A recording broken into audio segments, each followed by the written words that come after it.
সকাল বন্ধুরা, সবাই কেমন আছো? আশা করছি সবাই অনেক ভালো আছো, সুস্থ আছো। আমার নতুন একটা ভিডিওর সঙ্গে সকলকে জানাই অনেক স্বাগত।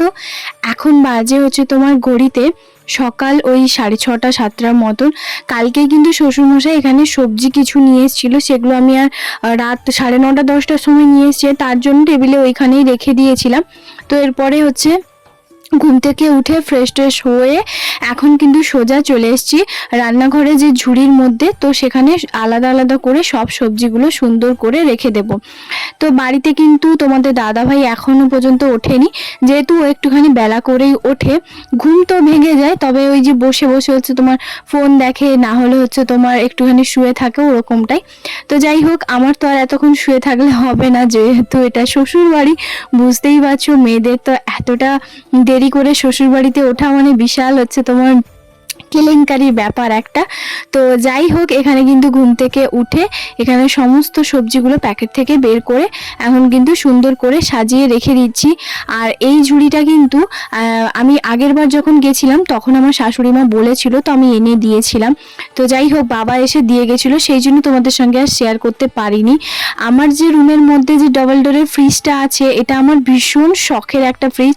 তো দেখতেই পাচ্ছ, যখন এটা ব্যবহার হচ্ছে না না দিন দিন কেন জানি না, এই যে ফ্রিজের মধ্যে যে গার্ডারটা, ওটা দেখছি একটু কেমন ফ্যাকাশে, একটু যেন কেমন একটা হয়ে যাচ্ছে। নিশ্চয়ই দাগগুলো দেখে বুঝতে পারছো। কি আর করব, সত্যি কথা বলতে ব্যবহার যে হবে তারও তো ঠিক নেই, কারণ ওই রান্নাঘরে একটা ফ্রিজ থাকে, সেটা তোমাদের দাদা ভাই প্রথম যখন নিজের বেতনটা পায়, তো সে তখন ফ্রিজ কিনে দিয়েছিল। তো আমাদের ঘরে একটা কেনা হয়েছিল, আমার ননদকে একটা দেওয়া হয়েছিল।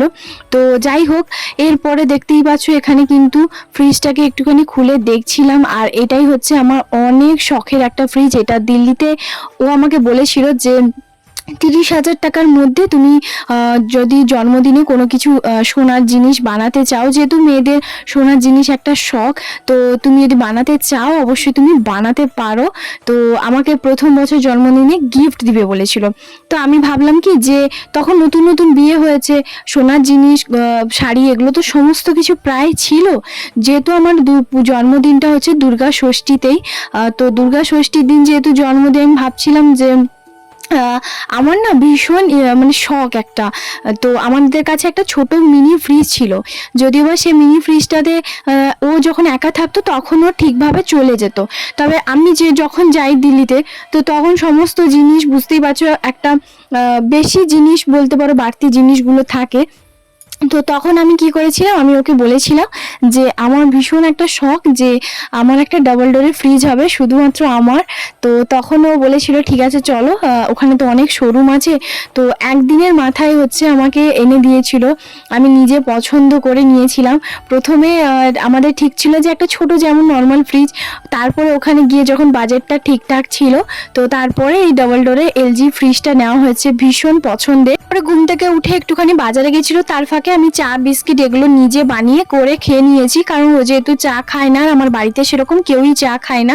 যেহেতু শ্বশুরমশাই লিকার চা খায়, তা আবার যেখানে কাজের সূত্রে যায় সেখানে তখন খায়। আর শাশুড়ি মাকে যখন আমি চা বানাই তখনই কিন্তু জিজ্ঞেস করি, তো উনি কিন্তু খান না, যেহেতু উনি চাটা মানে খায় না, কারণ খুব ঠান্ডা পড়লে তখনই খায়। তো যাই হোক, ও যেহেতু আমি না পেটাই পরোটা খেতে ভীষণ ভালোবাসি, তো তার কারণে ও পটাশপুর গেছিলো মাছ আনতে, ও আর ওর যে বন্ধু। তো সেখান থেকে হচ্ছে তোমার মাছ আমাদের বাড়ির জন্য নিয়ে আসা হতো, তবে ওদের বাড়িতে যেহেতু আজকে ওরা ফেরতি যাবে, তো বাড়িতে কিছু গেস্ট আসবে, তো বললো অন্য জায়গা থেকে, মানে প্রতাপদিঘি থেকে দুজন মিলে মাছ আনতে যাবে। তো তার জন্য বললো যে মাছ নিয়ে আসিনি, দুজন মিলে চলো একটু পরোটাটা খেয়ে নিই, আর তারপরে আমি আর ও দুজন মিলে বেরিয়ে যাব। তবে ওর বন্ধু কিন্তু আমাদের বাড়িতে আসেনি, ওর বাড়িতেই আছে, ও খাওয়া দাওয়া করছে।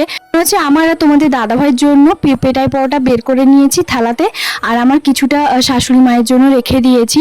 তো তরকারি আর পেটাই পরোটাটা, আর শ্বশুরমশাই যেখানে কাজের সূত্রে গেছে সেখানেই খাওয়া দাওয়াটা করবে। বেশিরভাগ সকালে খুব একটা মানে বাড়িতে খায় না। তো যাই হোক, সেই কারণে। আর সত্যি কথা বলতে আমি যখনই বাড়ি আসি তখনই কিন্তু পেটাই পরোটাটা ও নিয়ে আসে, কারণ আমি ভীষণ পছন্দ করি, ভীষণ আমার বেশ ভালোই লাগে। আর এখানে সত্যি কথা বলতে বাড়িতে যে কিছু একটা যে থাকবে সেটাও নেই। তো তার জন্য হচ্ছে বাজার থেকে তোমার চপ বেগুনি এগুলোই হচ্ছে নিয়ে আসে। আর এখানকার চপ সত্যি কথা বলতে ভীষণই ভালো টেস্টি বানায়। তো তার কারণে দুজনেই ভীষণ পছন্দ করি, সকালবেলা বা সন্ধেবেলা একটু চপ নিয়ে এলো এরকমটাই। তো যাই হোক, এরপরে ওকেও খেতে দিয়ে দিই, সঙ্গে এখানে বলছিল এটা কিছুটা উঠিয়ে দাও, তারপর বলছি না না তুমি তো খাবে। তো যাই হোক, তারপরে এই যে ও কিন্তু মাছ টাছ নিয়ে চলে এসেছে, আর এসেই কিন্তু লেগে পড়েছে কাজে। মানে ওর যে কিছু জামাগুলো আয়রন করার আছে, জামা প্যান্ট, সেগুলো হচ্ছে আয়রন করছে। তো এখনও যেহেতু হাতে মাত্র আর একটাই দিন বাকি আছে, মানে আজকের দিনটা, কালকেই ও ভোরবেলা বেরিয়ে যাবে, তবু 8:30 9টার সময় বেরিয়ে যাবে। তো সেই কারণে সত্যি কথা বলতে একদিকে ভীষণ পরিমাণে মন খারাপ।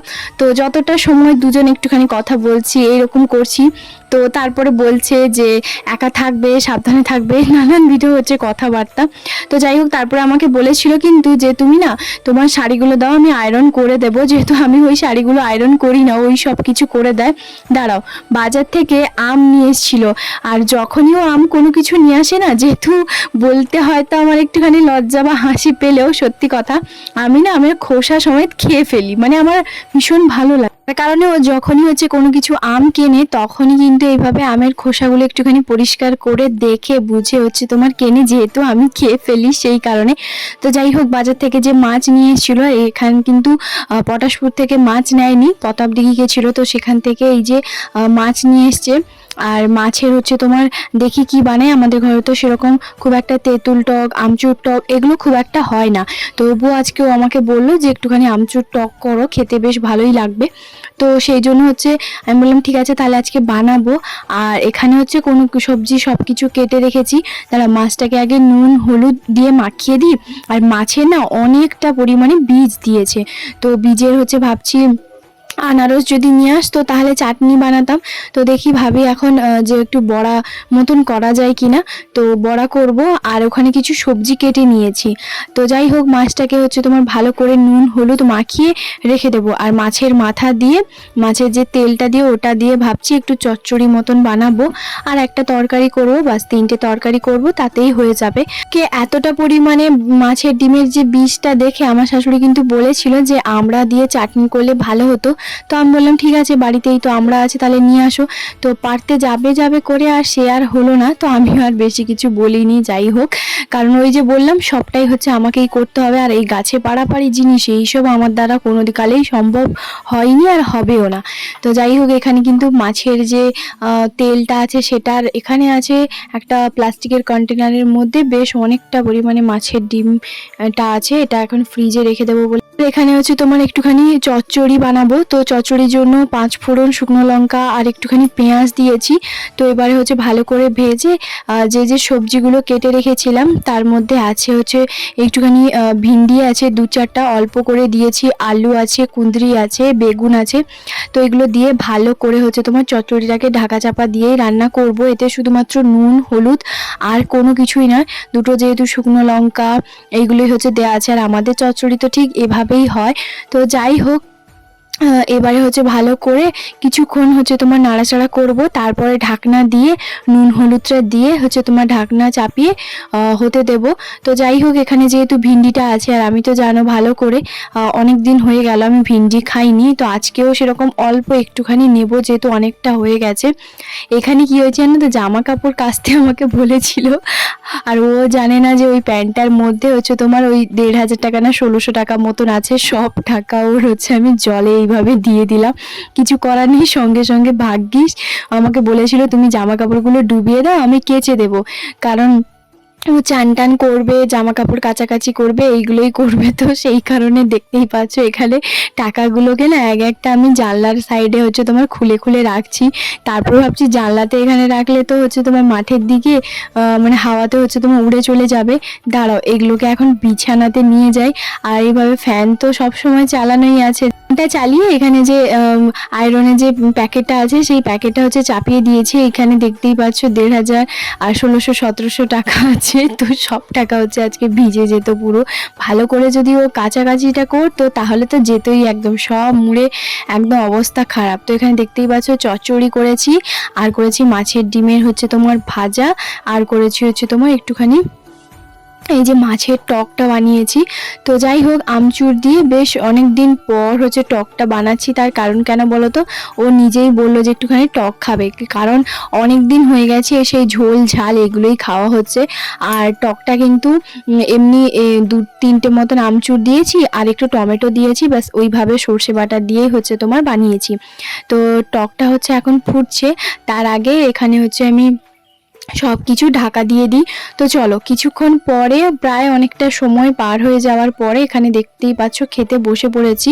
তো ও সাইডে খেতে বসেছে আর আমার শ্বশুরমশাই হচ্ছে তোমার কাজের সূত্রে যেখানে গেছে, তো সেখানেই খাওয়া দাওয়াটা করবে টক দিয়ে। আর আমটা হচ্ছে ও বললো যে তুমি আম খাবে না, তোমার জন্য যে আম নিয়ে এলাম। তারপরে নিজেই দেখতে পাচ্ছ এখানে অনেকটা আম কাটা আছে, মানে 2টো মতন আম কাটা আছে।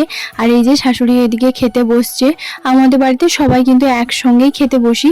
তো শ্বশুরমশাই আর ওকে প্রথমে দিয়ে দিই, তারপরে আমরা দুজন যদিও বসি, কিন্তু আজকে যেহেতু শ্বশুরমশাই নেই সেই কারণে। আর এখানে এই যে বিকেল বেলা 500 টাকা হচ্ছে তোমার নিয়ে যাচ্ছি আমাদের যে পিসিমণি আছে যে বাড়িতে, তো সেই পিসিমণিকেই হচ্ছে তোমার দেব। তার কারণ হচ্ছে এবারে সেরকম ফল এসব কোনো কিছুই কিনে দেওয়া হয়নি, তো তার কারণেই হচ্ছে এবারেরটা হচ্ছে তোমার একটুখানি টাকা দিয়ে দিলাম। তো কোনো কিছু নিজের পছন্দ মতন খেয়ে নেবে, তো বিকেলবেলা সেই কারণে হচ্ছে তোমার দিলাম। তো চলো, ওখানে পিসিমণি প্রত্যেকদিন বিকেলবেলা বসে। আর পিসিমণি যেহেতু একটুখানি অসুস্থ আছে, তো এরপরে হচ্ছে পিসিমণিকে হচ্ছে তোমার দিতে যাচ্ছি। তো চলো, আমাদের বাড়ির সামনেই হচ্ছে ঢালাই রাস্তা, এখানে বসে। তো এখানে দেখতেই পাচ্ছ পিসিমণি বসছে আর পিসিমণিকে তারপর দিলাম। তো চলো বন্ধুরা, আজকের ভিডিওটা এখানেই শেষ করছি। কেমন লাগলো অবশ্যই জানিও, ভালো লাগলে অবশ্যই লাইক কমেন্ট শেয়ার সাবস্ক্রাইব করতে একদম ভুলবে না। দেখা হবে আবার একটি নতুন ব্লগে। সবাই খুব ভালো থাকবে, সুস্থ থাকবে।